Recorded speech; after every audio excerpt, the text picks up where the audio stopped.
Bonsoir, bonsoir. Bienvenue à vous tous. Bienvenue pour cette nouvelle cérémonie des prix éthiques et des casseroles de l'association Anticorps. Je tiens à dire tout d'abord que c'est un honneur pour moi d'être là et de vous la présenter. Pour commencer, et parce que j'ai un amour profond pour les mots, pour leurs racines, pour leur sens, j'aimerais rappeler ce qu'est un anticorps. Un anticorps, c'est une protéine indispensable au système immunitaire, de la même manière que les garde-fous sont indispensables à la vraie démocratie.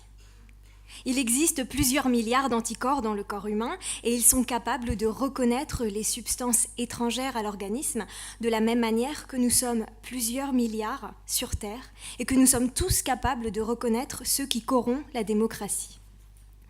Grâce aux anticorps, les bactéries, les virus, les champignons, les venins ou les cellules cancéreuses sont identifiés comme des éléments indésirables de la circulation sanguine.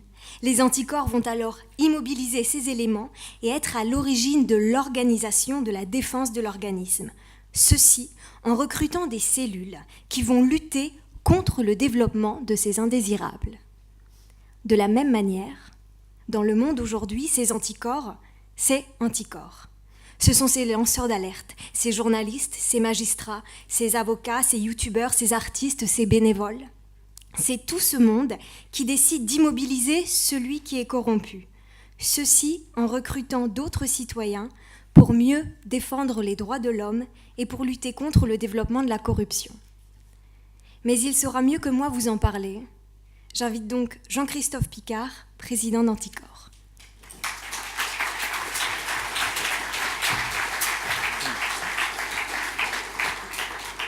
Alors bonsoir à tous. Alors, tout d'abord, merci à Marie-Claire Neveu d'avoir accepté de présenter cette cérémonie 2018 de remise des prix éthiques et des casseroles. Merci plus particulièrement pour ce petit panorama sur les virus, les bactéries, les cancers. J'espère qu'il n'y a pas d'hypocondriaque ce soir parmi nous. Alors Anticorps est connu pour ses plaintes, pour ses recours, mais nous préférons bien sûr promouvoir les comportements vertueux à travers des conférences-débats que l'on organise partout en France, à travers une université organisée chaque année, à travers des auditions à l'Assemblée nationale ou au Sénat au moment de l'examen de textes de loi qui correspondent à notre objet social, et à travers donc la remise de prix éthiques chaque année pour récompenser, mettre en avant des comportements particulièrement vertueux. Alors, vous le savez, vous avez dû vous en rendre compte, 2017 a été une année, surréaliste, je crois qu'il n'y a pas d'autre mot. Les exemples ne manquent pas. Pénélope Fillon, qui reçoit une standing ovation par 15 000 personnes. Les enfants de Bruno Le Roux, qui sont également ses assistants parlementaires, tout en étant lycéens. Gérard Longuet, qui déclare que la fraude fiscale, c'est tant mieux. Pierre Moscovici, qui estime qu'il n'y a pas de paradis fiscaux en Europe. N'en jetez plus. Vous l'avez compris, je peux vous le révéler, tous ces agissements, toutes ces déclarations n'avaient qu'un seul but, celui de décrocher une de nos fameuses et prestigieuses casseroles.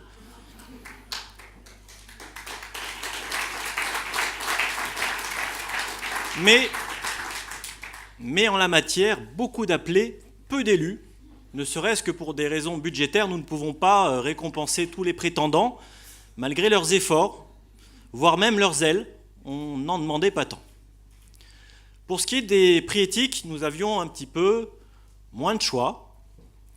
D'ailleurs, je crois que les temps sont durs. Il y a un film au cinéma qui s'appelle « Les derniers Jedi ». Vous voyez que le pessimisme est de mise, y compris dans les galaxies lointaines, très lointaines. J'espère en tout cas que ce soir, ce ne sera pas les derniers prix éthiques.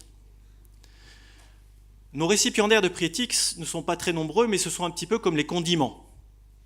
Ce sont eux qui donnent le goût en notre République. Ce sont eux qui relèvent, ou qui tentent plutôt de relever notre démocratie. Alors peut-être que nos récipiendaires ne recevront jamais de Légion d'honneur. C'est toujours pour moi un moment d'intense consternation quand j'apprends la promotion de ces médailles. J'ai même écrit au président de la République pour que soit annulée la promotion d'une personnalité notoirement condamnée pour des faits de corruption. Mais ce qui m'étonne le plus, c'est que lorsqu'on remet une Légion d'honneur, on n'explique pas pourquoi. On se réfugie derrière le critère un petit peu obscur de la durée des services. À partir du moment où une personne a 20 ans d'activité, on peut lui remettre la Légion d'honneur sans autre motivation que la durée des services. A l'inverse, à Anticor, vous allez voir, lorsqu'on remet une distinction, lorsqu'on remet un prix éthique, on explique pourquoi, ça nous semble un petit peu quand même la moindre des choses. Peut-être également que nos récipiendaires n'auront jamais de nom sur une plaque. Sans doute n'y aura-t-il jamais de rue Élise Lucet, ni de boulevard Antoine Deltour, ou ni de square René Dosière. Pourtant, il y a aujourd'hui déjà une esplanade Jacques Médecin, des rues Charles Pasqua, un boulevard Serge Dassault, véridique. À contre-courant, à Anticor, nous préférons récompenser des personnalités exemplaires qui nous tirent collectivement vers le haut. Ces récipiendaires, à l'évidence, n'ont pas choisi la voie la plus facile, ni celle qui est la plus empruntée. Mais c'est celle qui va dans la bonne direction. Et Goethe disait « Nul ne s'est jamais perdu sur le droit chemin ». Alors, merci à nos récipiendaires d'emprunter ce chemin, même, je crois, de le tracer. Et si un jour, ce chemin devient plus facile pour les autres, si un jour il devient un peu plus fréquenté, nul doute qu'ils y seront un petit peu pour quelque chose. Et pour cela, je les remercie de leur présence et je vous souhaite à tous une très bonne cérémonie de remise des prix éthiques et des casseroles. Je vous remercie.